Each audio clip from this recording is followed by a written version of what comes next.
have a power hour where we're going to have 6 startups. And these startups basically range from impact investing, space debris recycling. Yes, I did say space debris recycling.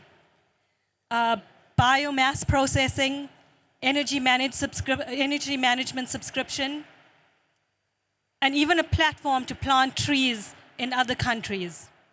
I'm going to hand over to Hannah Boomgaarden. She's the program director of Autobahn, which is a platform that is connecting industry and startups to work for the future on production, sustainability, and mobility projects. Welcome, Hannah. Great to have you. Thank you so much, and really amazing introduction. I don't have to say anything else anymore. So I think I will take it over. We have an amazing 1 hour coming with 5 minutes pitches from 6 different startups, different topics. You already mentioned them. And maybe a quick input beforehand. So we saw a lot of solutions last days. We saw like a lot of big players actually talking, but they are like the young ones, the young technology companies. Some are calling them startups. I would more call them young technology startups. They're already doing a lot of impact today. And you actually have the chance to meet them today, get them afterwards, talk to them, because at the end we have to work together to really make an impact on this earth. And with this, I think every one of us love to let the money grow. And if we can let it grow sustainable and individual, I think it's perfectly for right now. And for this, Tillmann, I would like to give up the stage for you to talk about your startup and your solution. Thank you, Hannah. I'm here to talk to you about impact investing, because we believe that we now live in the economy of sustainability impact. So when I was a lot younger than I am today, I was kind of an eco nerd, considered among my friends. It wasn't that bad because I was studying math and computer science, so I was a nerd anyway. But roughly 20 years ago, being very ecological was something respectable, but it was still very, very niche. And then in the last decade, it changed a bit towards the idea of having a clean conscience, right? I don't want to invest in fossil fuels. I don't want to be associated with dictatorships. And that's how companies approach sustainability. We believe the world has changed forever now, because now it's about traceable impact. It's not about having a clean conscience, but about actively shaping the world towards a future that is livable for all of us and for our children. And for businesses, this is an imperative, because if you're not able to manage your impact, you will lose your right to play. And if you need any proof of that, just turn around and see that Shell is present at the GREENTECH festival. That's how important the ability to manage your impact is. But it turns out, green ain't easy, right? Whether you try to be green, whether you really try to be green, or whether you're just trying to fake it, it's really, really, really difficult to get it right. And the same is true in the arena of investing. I mean, what does sustainability even mean? How do you even come up with an idea of whether or not a company is sustainable? It's really difficult, because you need really, really good technology, stuff that didn't exist in the past. You need big data analysis. You need really good data sense-making frameworks, because you cannot just trust one source of data that tells you the level of CO2 that a company emits. You need constant learning, because we constantly learn new stuff about companies, but also about analyzing data, and also about the world itself. Think about climate change tipping points. You need to be able to constantly update your methods. And you need to be very transparent if you ever want to be trusted and not become a case of greenwashing. So this is really, really difficult, but it's not even enough. Because filtering out bad companies is insufficient if you're trying to change the world through investing. There's a statement I love by Professor Falco Petzold, one of the authorities in sustainable finance. It says the majority of sustainable investments have no impact in the real economy. And that's simply because if you buy a Tesla stock, that money ends up with another investor, but nothing has changed in the real world. All this changes in the financial world, but it's not in the real world. If you want to change something in the real world, you need more. And it turns out investments can only impact the world in 2 ways. And that's the job that finance has if you want to get a grip on problems like the climate crisis. The first thing is we need a lot of new stuff. Our current way of living and working doesn't work, right? So we need sustainable air fuels, we need renewable energy, we need electromobility, we need everything that you can see here at the GREENTECH Festival. But the second thing that we also need to upgrade the existing companies. We need to upgrade the Shells and the Lufthansas and the Audis and all the other ones that are here. because we cannot do without them. We cannot just replace the existing economy. We need to upgrade the existing stuff too. And it turns out that finance is actually really good at doing these exact two things. Financing new stuff by putting money in the right things. Just think about Germany putting a lot of money in solar 20 years ago.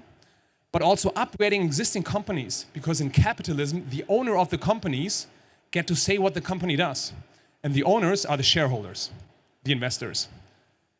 So the reason why the majority of sustainable investments have no impact on the real economy is the majority of the investments are ETFs and investments in equities that don't do any of these two things. They don't move capital the right way, and they don't help upgrading the economy. That's what we came for to solve roughly 5 years ago when we launched Inyova. Yova is a technology that allows anyone to become an impact investor. It doesn't matter if you don't have a lot of money. It doesn't matter if you don't know crap about finance. You become an impact investor with Inyova in 3 simple steps. We ask you what do you care about. The climate crisis, gender equality, biodiversity, human rights. It's what matters to you. Inyova stands for invest in your values. You look at your portfolio, you can personalize it, and you can open an account and invest. All of that you can do from the comfort of your couch at home, right on your phone. You don't even need to put pants on to become an impact investor today. And what you get is you get an investment that has a full risk-optimized financial return, so you can use this for your pension planning, but you also have a traceable sustainability impact, because we do exactly these two things where the scientists tell us that is what has traceable and measurable impact. Everything else doesn't. We move capital through green bonds, and since our investors, our customers are shareholders, we enable them to execute their shareholder rights. And we do that quite on a big level. So if you just look us up, what we did this year with BMW, where we promoted a new candidate for the advisory board, a specialist for sustainable energy from the University of Berkeley in California. So just imagine if we succeed with that. That's what we're working on. Millions of people being active as shareholders, influencing the companies such as Siemens, such as Shell, such as Lufthansa, such as Inyova, such as ourselves. That's what we work towards, and that's why we think the world needs millions of people as impact investors if we want to get a grip on things like climate change, and that's what we're here to do. That's what we're here to democratize, and we invite you along the journey. Thank you very much. I think we have to say thank you, and it's up to date. Sustainable, growing money from the couch without pants. Last 2 years, I think a lot of people work this way. So without thank pants, you. yes. Without pants, yes. One thing I actually forgot on the beginning. You have the possibility to ask 1 question to the startup. Is there any question here in the room? You can just raise your hand. Okay, then, is there one? Perfect. Oh, microphone. Do I have to press something? No, okay. Since you had a very successful crowd investing campaign, what you gonna do with money now? Excuse me, can you? What are you gonna do with all the money now? I mean, you raised more than 8 million or so, I think. 7. Or 7. 7. Oh, only 7. Easy. Only 7. No, so what we did, the example that I presented, where we allowed shareholders to execute their voting rights and their voice with BMW. That was the first time that we did this at this scale with such a large company. It was a very, very well-researched cause. I mean, we were discussing directly with the president of the board of BMW. That took quite some effort. What we're using this money for is to build the tools to scale that. So this year we did this with 5 companies. Next year we want to do this with all the companies in our portfolio.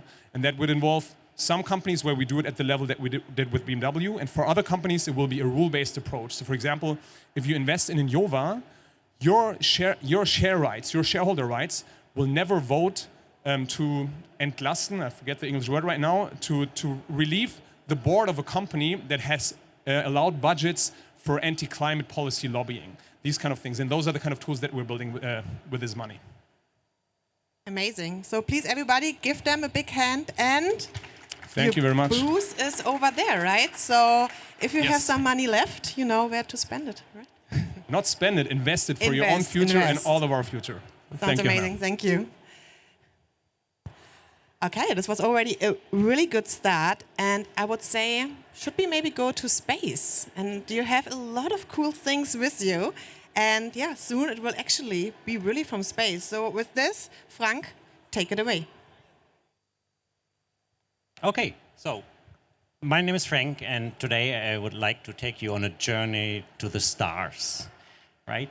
Have you ever wandered at night and looked at the sky if there's anything out there? Guess what? It is 10,000 tons of space debris. They are just circulating around Earth at a speed of 28,000 kilometers per hour. Right? Last week, the ISS had to remove its classical orbit to change their orbit to get out of the way of such space debris. Right? And they do it once a year or even more often anymore, because that debris amount is growing exponentially. More and more old satellites are around Earth. So all these small dots here on that picture around Earth are actually space debris items. I must be fair, it's not actually size, right? The debris is much, much smaller than the diameter of the Earth. But this is the amount. And when you think about that they travel at 28,000 kilometers per hour, right? They actually use quite a lot of volume. So the dot is even actually much smaller, the object behind, but the volume it takes in an hour, it's actually that size. So with all these huge debris, you wonder why nobody actually is cleaning up. Because there's no obligation to do so. Nobody has to clean up after its space mission. And we think that cannot be the truth for the future. That should change. And together, we change the space industry by turning waste into value. Because 10,000 tons of space debris is actually 10,000 tons of resources. So what do I speak about? Look at this, right? This is a classical beverage can. It's aluminium, right? And on Earth, we collect this aluminium and recycle it. The recycling process for aluminium is very, very simple. We collect it. That's the most complex part to get it back. And then when we have it, we just melt it, and then we cast and create something new out of it. Could be a new can. It could be something new out of aluminium, because aluminium recycling is one of the best processes we have. Right? The quality afterwards is exactly the same quality what we put in the recycling process. Now, when we turn it around, it actually looks like a classical old rocket stage. This is the last stage of these huge rockets, which bring the satellites into their orbit. Now, everybody focus on these satellites, right? But until a satellite actually reaches its position, these upper stages bring it to these positions. And then they are just left behind. Nobody takes care anymore. It doesn't have any purpose. They just stay. And the red dots, more or less, here are old upper stages. Yeah? From Europe, there are more than 100 of these upper stages in orbit. They're just circulating there for the next hundreds and more years. But it's really like this beverage can. It's one or two large aluminium tanks, perfect material to be recycled. So with our process, we move these upper stages from their current orbit in space further to the moon to use this material as material on the moon. Because on Earth, we have enough aluminium, so I couldn't sell this aluminium anymore on Earth. But on the moon, there's nothing, right? So what do you use aluminium for on the moon? We actually can do cool things out of it. First, merchandising, like our company logo. So in theory, we could sell it as merchandising on the moon. But the reality is that there are not many tourists on the moon so far. So we would create solar towers. Simple towers where we can connect solar panels to power a moon station. We can create shelter walls so that a moon rover can park below and are protected against micrometeoroids. All this you can see at our booth. At our booth, we have these rovers, we have these shelter materials, and we have the technology behind solar lenses, because we use concentrated sunlight for melting and for the casting. This is quite interesting, and it took us a year to convince ESA that this actually works, the European Space Agency. And we now have a 3-year contract with ESA to even improve our technology. So while it sounds totally futuristic and from outer space, it actually starts to become reality today. Together we change, and together we can turn waste into value. And that's what Orbit Recycling is doing. Thanks so much for your attention. Big fan of it. And I think you actually brought how big it is at the end here, so we can show it around. Okay, we're starting with the first question. Ich stelle die Frage erstmal auf Deutsch und versuche es dann auf Englisch. Okay. Wie möchten Sie verhindern, dass Sie durch diesen neuen Ansatz weitere Anreize setzen, Menschen ins All zu schicken, was ja sehr kontraproduktiv für unseren Klimaschutz wäre? Also, how do you want to manage it that there are no incentives to send people to the moon, which is not good for our climate? Actually, even when you say it's not really sustainable or good for our environment, people will go to the moon, right? Regardless what we decide, what people can do, people will do. So there will be people going to the moon because it's somewhat within our nature. We are explorers and we will be explorers. We went to the Arctic without no purpose and we now have stations there. We went to the Antarctic and did the same. We more or less conquered everything, and like the ISS, there will be a station around the moon, the Lunar Gateway, which is already constructed, right? It will launch, and there will be people walking again on the moon. Now, the modern rockets actually use a lot of hydrogen and oxygen, so most of the vapor you see out is water. And then, yes, you need boosters, and they are absolutely not sustainable so far, but there's work to be done. Unfortunately, it's not done so far, but it's really small, right? The flights to the stations where the rockets are launched consume far more energy and pollute far more our planet than the simple launch itself. Now, when there will be people on the moon, we think it makes sense to support them with recycled material, right? This saves tons of material, tons of carbon, and especially when you think about how aluminium is produced, a lot of waste material in that aluminium production. So it's not the best, but at least it's a huge step forward in becoming a sustainable moon exploration. Thank you so much. Thank you for a good question. Maybe last comment, when is the first flight? So we will have the first satellite with our partner PTS at the maiden flight of the Ariane 6, so next summer. Good luck for this. Thank you so much. Please, warm applause for Frank and his team. We now, diverse teams give more impact. Same with like a diverse forest, producing and supporting us more with the CO2 reduction. And with this, I would like to ask Jens, where am I? Oh, here he is, here on stage, and to tell us what you're actually doing with Single.Earth. The microphone is here, the clicker here, and take it away.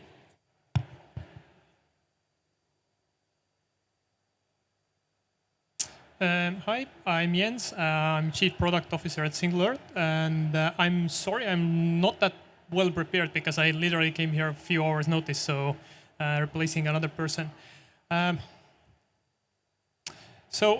Single.Earth, we are making money to save the world. So it's a little bit controversial, but what we do, we are creating a new currency, which is based on nature. So how much nature is working for us, and then how much nature does work. So we are creating a first cryptocurrency, which is a world's first nature-backed currency, which as we all know, our planet Earth is currently in trouble, and we are in the verge of kind of getting to sorry. Yeah. So scientists have defined that Earth has 9 planetary boundaries, and between those boundaries we need to operate and then kind of live on the planet. So if we economically and then in general kind of operate on those boundaries, we can survive as a humankind. If we go outside the boundaries, we will put the whole life on Earth in risk. And currently, on today's world, we are operating already in so-called danger zone in 3 different planetary boundaries. One is the climate crisis, which is quite well known and discussed, but also the biggest one that's in right now is risk is in biodiversity loss and nitrogen cycle.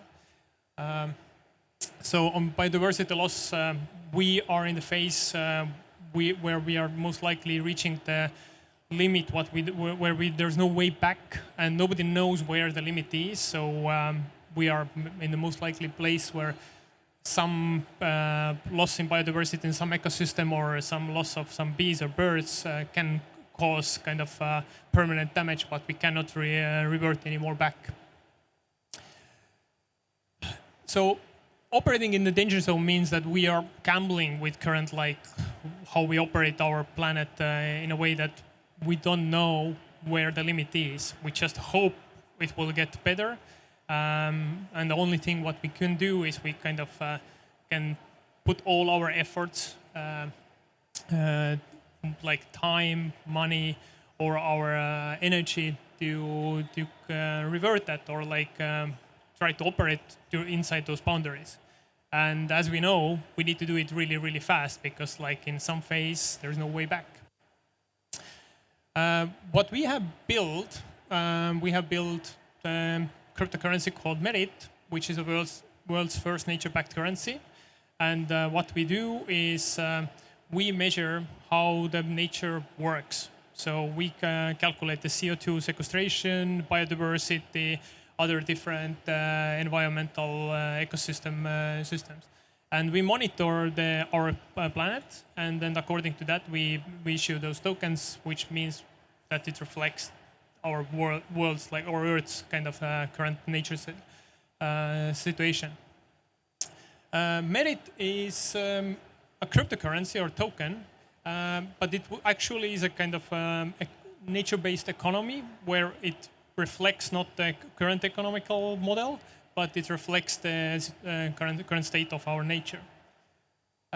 What we have built is we have a digital twin of whole Earth. So we have digitalized the whole Earth, and we can monitor in real time the state of our forests. Right now, in the beginning, we focus on forest, but in the future, we will have other kind of environments as well, like oceans and then the swamplands and so on.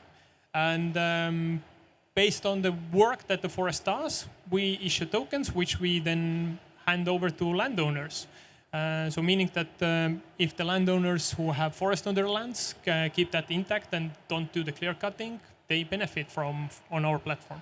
And more we keep nature intact, or like we save that, the more richer we are, and then less we save or break the nature, the less wealthy we all are.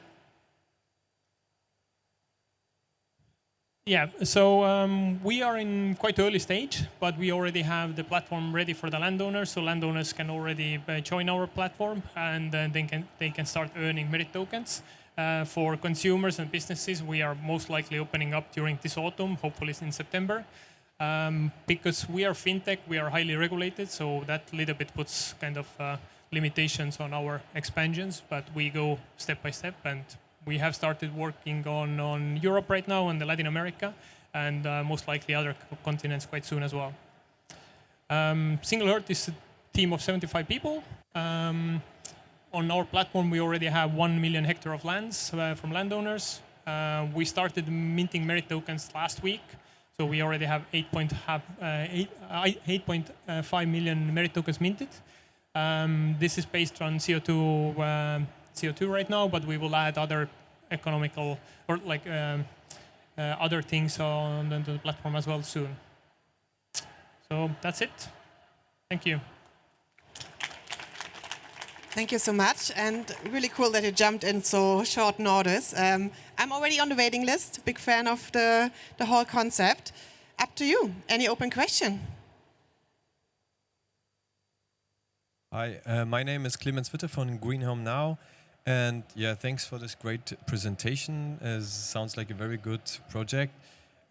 Just I did not really get how private persons can invest in this currency and what they have to do, if they can, how they can benefit from it.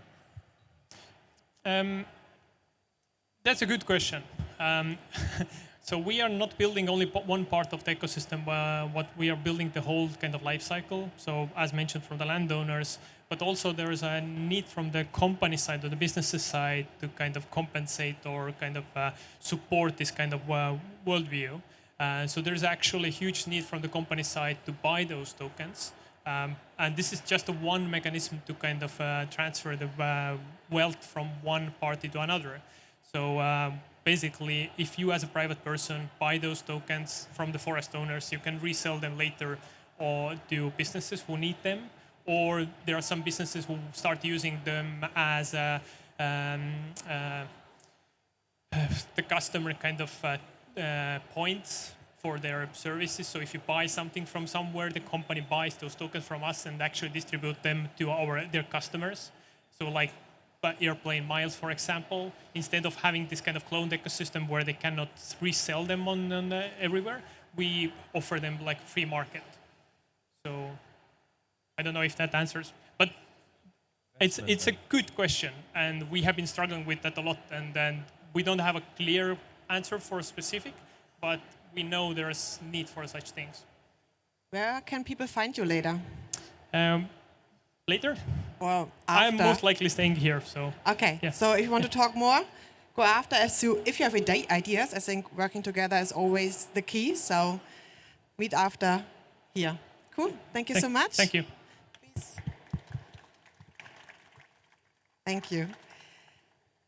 Our next presentation, actually there were three chemics who had the idea to, or like one vision to innovate something what is supporting the planet and the life. And I'm really happy to have as well like a female founder on stage. I would like to ask Sviatlana on stage from Embion Technologies, here you are, to pitch your solution. Microphone is there, click it as well. Hello everyone, I'm Sviatlana Siankevich, CTO and co-founder of Embion Technologies. And it's a pleasure to be here with you this evening today. Embion is a Swiss startup which upcycles different food streams for new ingredients for food, cosmetic, and feed applications. It was founded back in 2016 because we saw an opportunity to use the available planet resources in a better way to ensure and to make sure that we can have a sustainable future for our humanity. We are all aware of these numbers. We know how much waste we generate through the food chain. And as long as we live on this planet, we're gonna generate this waste. What we call waste biomass is all around us. But even if we change our food system to alternative proteins and so on, we're still gonna generate food waste. It's just in the form of the microorganisms. But this waste biomass is very rich in different functional and active ingredients that could become a new basis for the nutritional revolution. And we just have to find the way how to bring them back to our diet and to our nutrition. And here where Embion comes in. With our novel technology, we usher an era of new bioprocessing revolution. And with a simple processing through the application of our proprietary unique salts, we can extract different valuable ingredients from different plant sources. To be more specific, our unique salts can access the functional ingredients locked within the biomass structure and to release them in the form of different products rich in fibers, proteins, and other ingredients. This is an example of our first technology application. This is a feed ingredient that we derived using the spent brewery grain. This is a leftover of the beer production process, and we derived a product which is called Embion. This is a product that promotes gut health of the animals and therefore improves their overall performance. This is product registered in Europe. It's coming to be registered in US, and currently we are scaling to the ton production volume so we can enter the feed supplement market. And you will ask, where is sustainability here? So current assessment shows that alternative proteins will reach 25% at most by 2035, but more realistically around 10%. That means that current way we produce protein needs to be changed and needs to become more sustainable. And our assessment and our addition of Embion just to poultry nutrition gives this value for the American market. And if we extrapolate and really go to the global market, addition of Embion, a product derived from the bear spent grain, can save us 7.5 million tons of feed, 3.5 million tons of greenhouse gases, 3 cubic liters million of water, and 1 million hectares of land. And that land can be returned back to the nature. And this is only one application of our technology. But the technology itself can be applied on different types of biomass, and that makes it very unique, and it gives a real impact that any industry can have if it uses our approach and our technology by delivering the resources and product to the humanity, and at the same time saving CO2, preserving biodiversity, saving water and fertilizers. If we were to have only 1% of the feed market share together with alternative protein, we could save 200 million tons of hectares of land, as well as 800 million tons of greenhouse reduction, which is, if goes to 1.6 equivalent of the global greenhouse gas productions. Embion brings a significant impact and can deliver a really valuable result to the society, consumers, and the planet. And by applying our technology, we really can arrive to the stage when the society and the nature are living in sync and more balanced one to each other. I am Sviatlana from Ambient. Thank you very much for your attention today. We have to say thank you for the presentation. Quick question, how many people are working in your company now? 18. Okay, it's growing. Yeah. Perfect. Any question from the audience? And if somebody wants to sit, there are some more seats left for everybody standing around, but of course you can stand as well. Okay, then I would say thank you so much. Do we have a booth here around, or? No. I just arrived. Yeah, I just arrived this morning, especially for this event. And perfect. Then enjoy the evening, and thank you so much for coming. Thank you. Okay, then let's go to Italy, to Milano, where Matteo can join me on stage from ENERSEM, and you guys working on energy management systems from, I think, air condition until production. So yes. Take it from here. Thank you very much. Whoop. The green one, yes? It doesn't work. Should I point somewhere? Okay. Okay, it works. A little delay.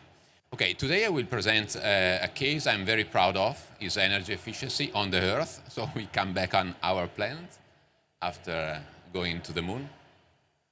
We are talking about energy efficiency and energy saving in the industries.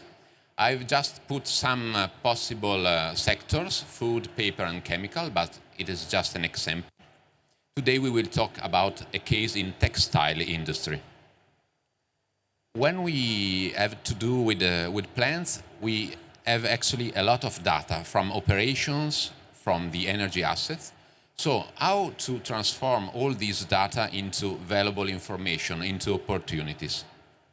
We in ENERSEM, our company, developed this energy management system that is a software as a service, and we help our clients to save their energy, to decarbonize their production, and to support their strategic processes.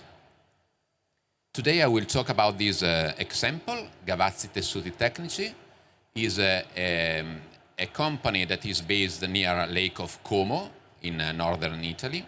You know perhaps from Cluny Villa that is around there.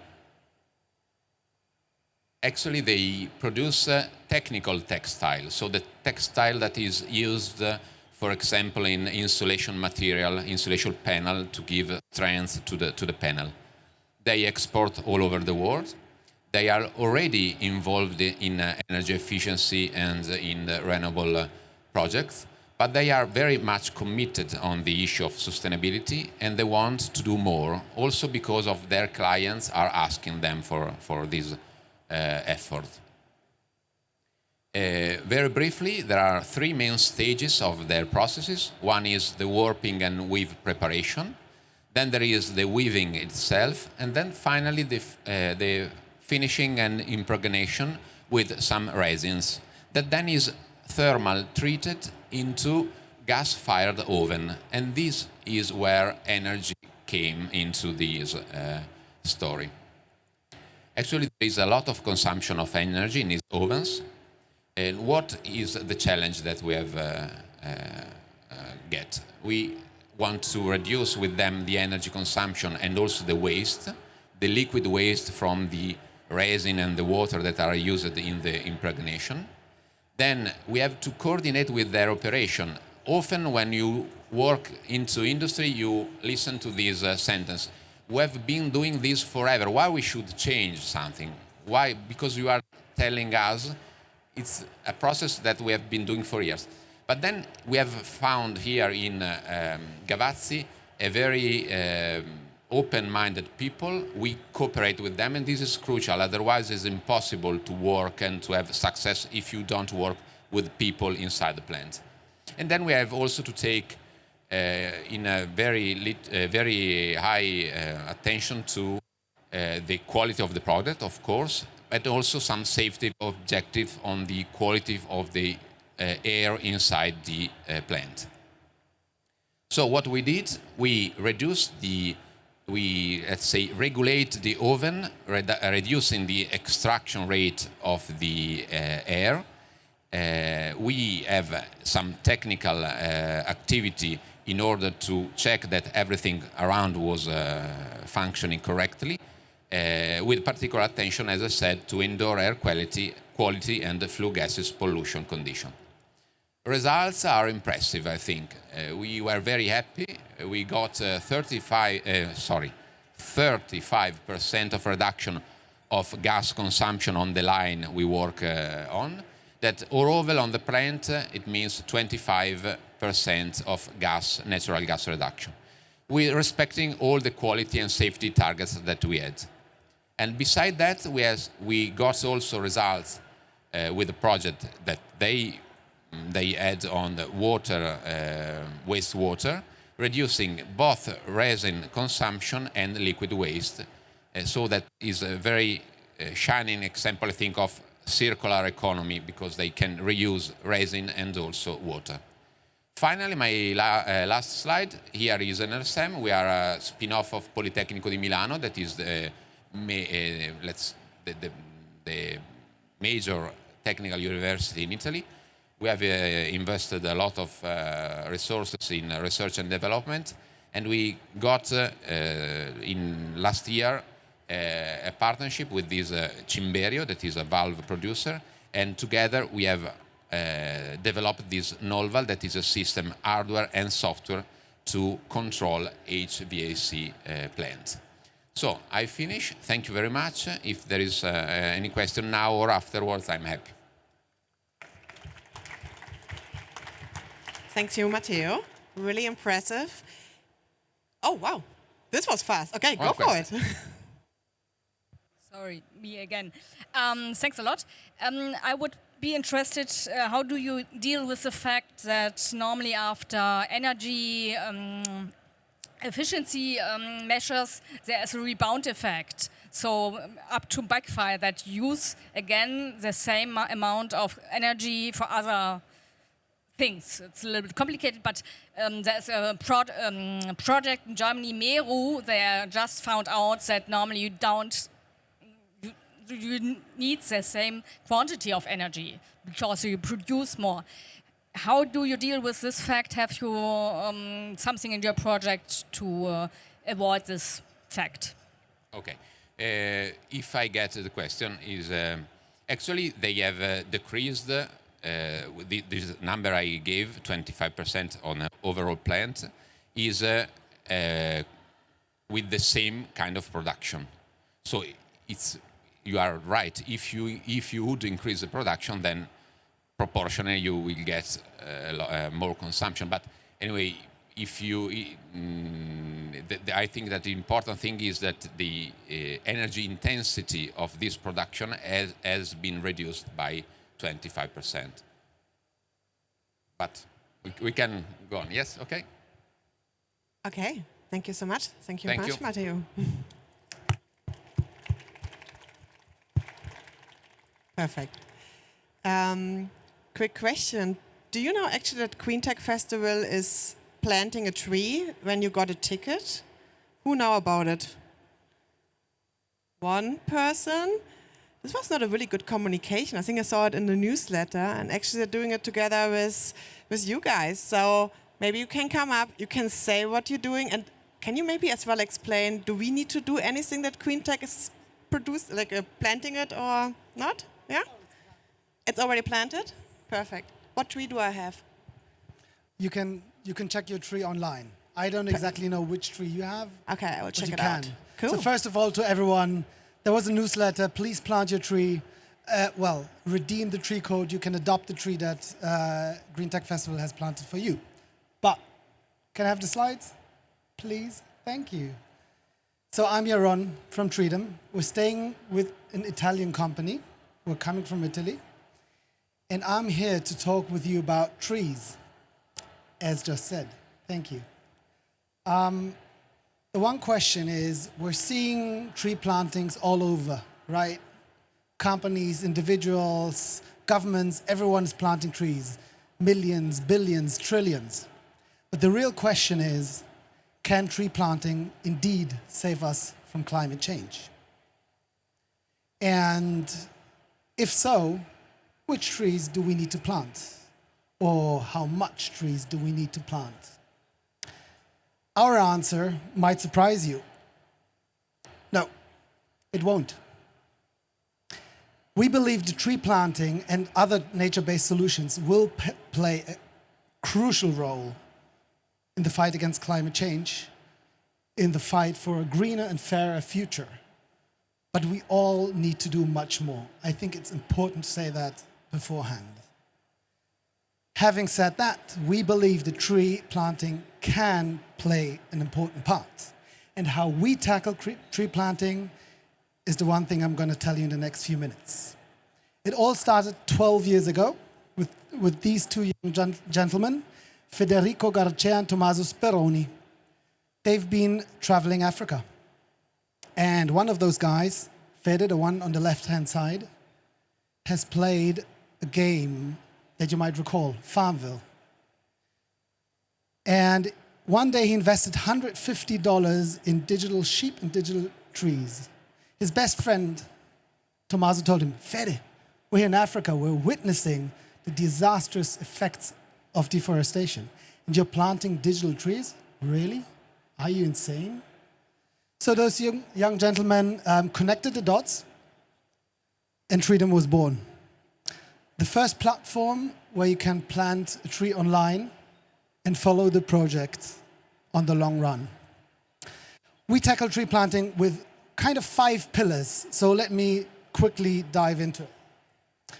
First of all, we plant trees in agroforestry projects, helping smallholder farmers to transition from unsustainable agriculture into a more sustainable system, a mixed system between forestry and agriculture.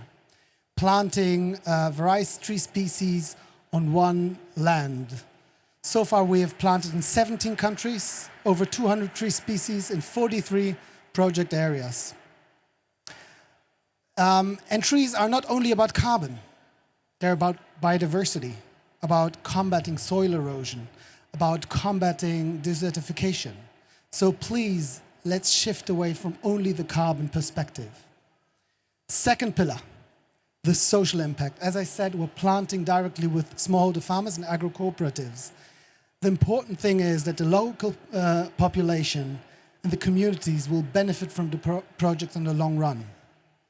So it's about long-term horizon, the third pillar, accompanying smallholder farmers, helping them to shift from simply planting trees to growing trees, and this is the key. Without these long-term horizons, we will not have any impact at all.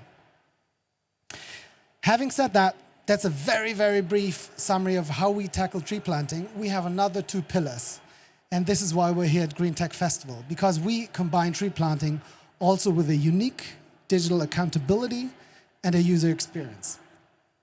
So, each tree that is being planted with Treedom will be geotagged, photographed, receives its own website with a social media style newsfeed where the digital tree planter here will receive regular updates, kind of edutainment things about the tree, about the project, about the local farmers, in order to understand what the impact of these projects are. We want everybody to understand what your sometimes little action can really achieve. Last but not least, through this emotional bond of seeing your tree, understanding what impact you generate, you can also engage others.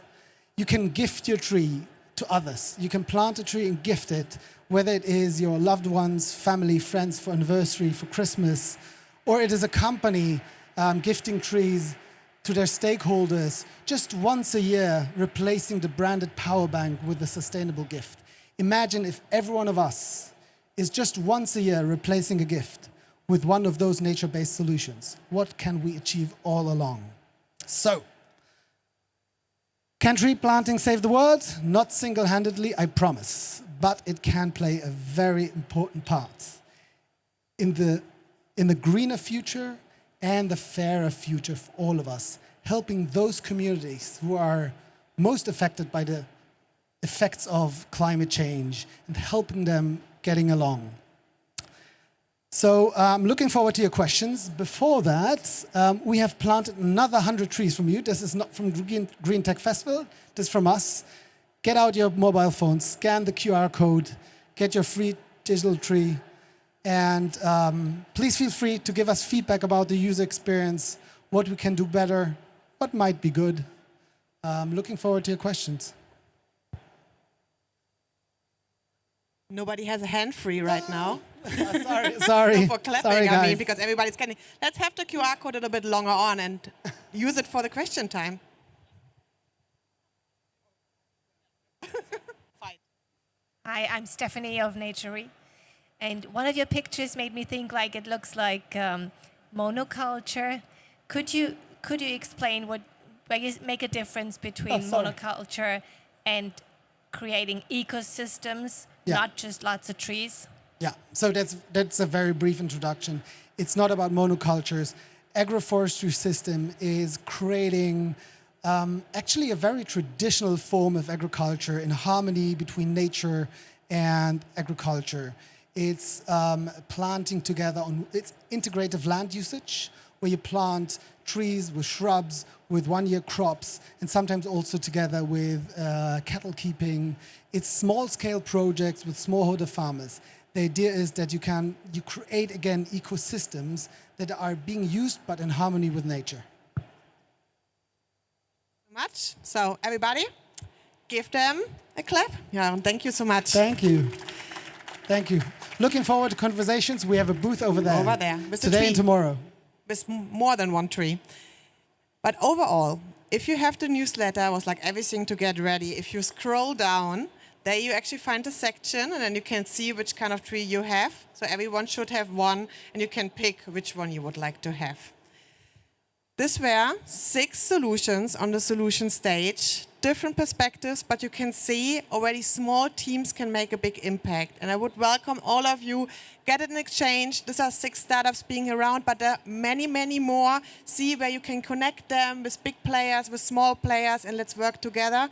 And with this, I would like to hand over back to my wonderful co-moderator, and it was a pleasure to host you for this 1 hour. See you around.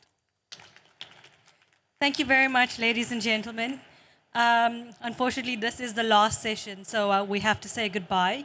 But tomorrow, we start at 11 a.m., and please do come back, because this is the best stage here. It's where the action is happening. You've seen it. You've seen 6 startups, and you've seen what is happening out there. And you've seen that together we change the world for the better. Thank you very much.